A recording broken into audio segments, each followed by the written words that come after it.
Hey guys, it's Brandon Watson again, and just a disclaimer, this video is going to contain a lot of spoilers for the 5th Harry Potter book, Harry Potter and the Order of the Phoenix. I just finished it like seconds ago, and I've got a lot of stuff to say. Now, I'm not like... This is the first book that actually has me more rattled than any of the other books. And it's fantastic, but it made me cry. And it doesn't take a lot for me to cry when it comes to a book that I really truly love. Like, this is the first time I actually got through the 4th book and the 5th book. And I have the 6th book all ready for me to read. Now I'm reading this series for a fan fiction that is coming out shortly. I can't tell you when it's gonna come out because I want to finish the first book before I publish the chapters, and it all depends on my work schedule. So with this, I'm going to start with chapter 8, Snape's Worst Memory. Now, that hurt a lot because it's like Harry didn't believe his father to be anything but good and decent like everybody else has been saying about his father. But he sees a memory of Snape's in a pensive. I may have butchered that, but because I don't think I've heard it in the movies said pensive and everything, but it's like, let's hear, it's chapter 28, it's chapter 20, and like, Harry has trouble coming to terms with the fact that his father, James Potter, was a douche canoe. That is my favorite word to use. A douche canoe. And it's like heart-wrenching because it's like when you think of your parents, you just think of all the good times, the bad times that you've had with them, either or. But you don't think of what they went through as children in their adolescence, or teenage years. But Harry seeing his father in that bullying stage with Snape just because of it was heart-wrenching. And he even doubts him. He even doesn't want to be compared to his father anymore because of that memory. And it's like, oh, poor Harry. But then it gets worse. Now, there are some scenes in the movie that you, like, there are some parts of the books that you don't see in the movies. And one of them happens to be, Sirius's mirror. Now, at the beginning of the book, Harry is taken to 12th Grimmauld Place, where the Black family has stayed in for decades, or centuries even.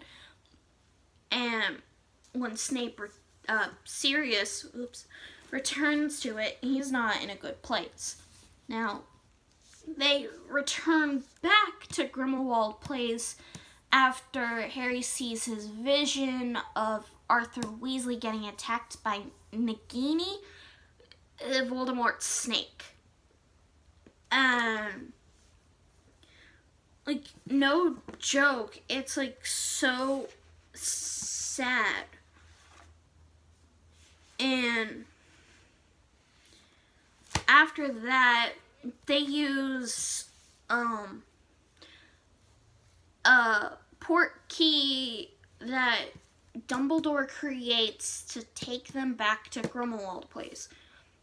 Now, before Harry leaves Grimmauld Place, to go back to Hogwarts for the holiday because the Christmas vacation / holiday, whatever you guys say it in whatever country, was over, and they had to go back and face Dolores Umbridge, the wench. I hate her so much. And I will get back to her after this. Now, he never really thought to open it because Sirius tells him that if they ever need to talk, just to use that. And he does. Well, actually, no, he doesn't. But when he finally does open it, it's after the death of Sirius Black going beyond the veil. And it like kills me inside because it's like he's so heartbroken, and he has this magic mirror that Sirius and his father James would always use to communicate if they were in separate detentions, to talk. And after Harry sees it and reads the note, I will even read the note to you. Oh, I passed it. Okay, I'm almost there.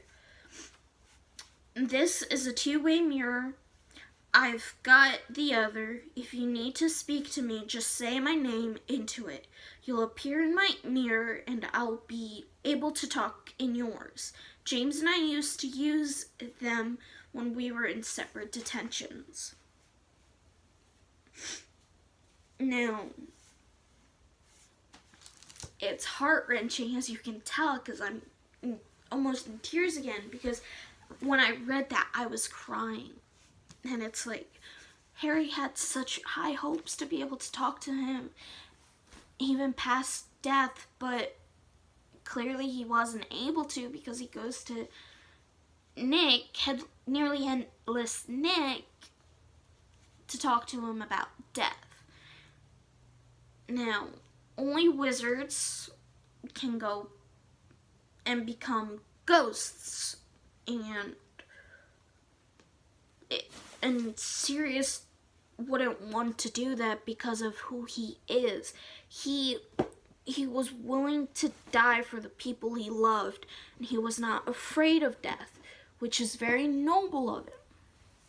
However, at the same time, it's like heart-wrenching.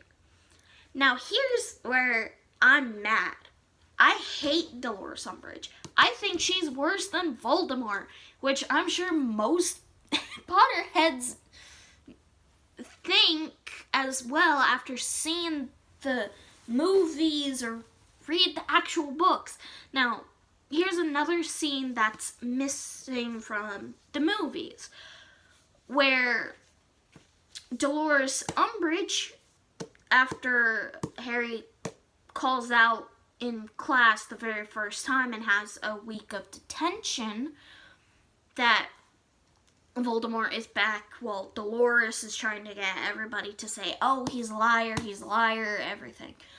Now, he has to write lines up until midnight saying, I will not tell lies.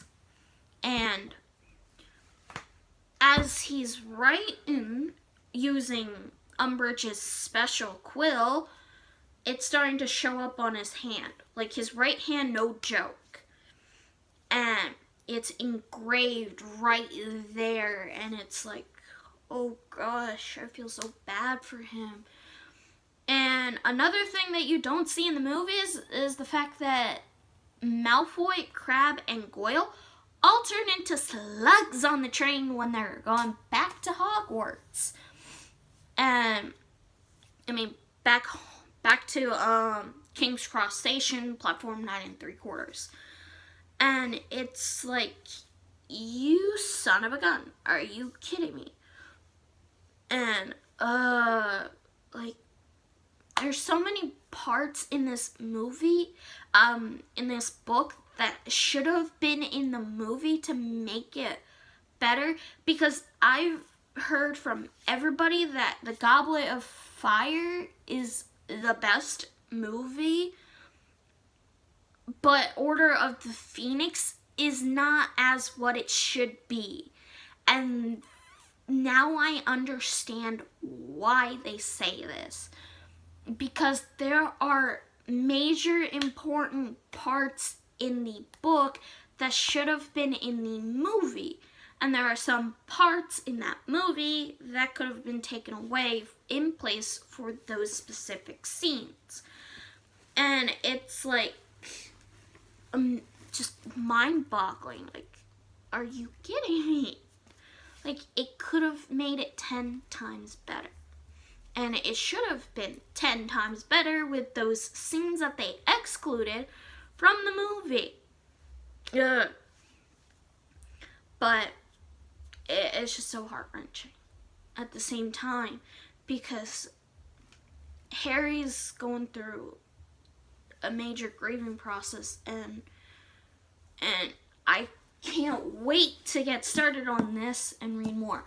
Now, as you can tell, that this isn't like the other hardcover books that I have, where it has a cover. I think this was once a library copy, or a mass-produced publishing thing, because it doesn't even have table of contents, like, for real. There it is. There's that. The dedications page. No. The other books made by the author. The dedication page. The copyright claims.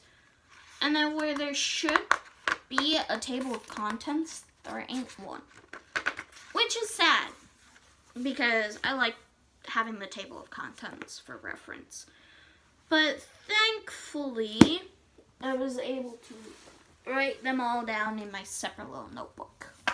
So I can, instead of keep going back, just use this for whenever I'm writing down chapter numbers of Draco, Malfoy, and Harry's interactions and stuff. But yes, like I said, it's going to be a series. So stay tuned for that, and I will leave my Wattpad, my fan fiction account, all down there below. And possibly a Google Drive if you guys want more of a sneak peek of it, instead of waiting for me to publish it all.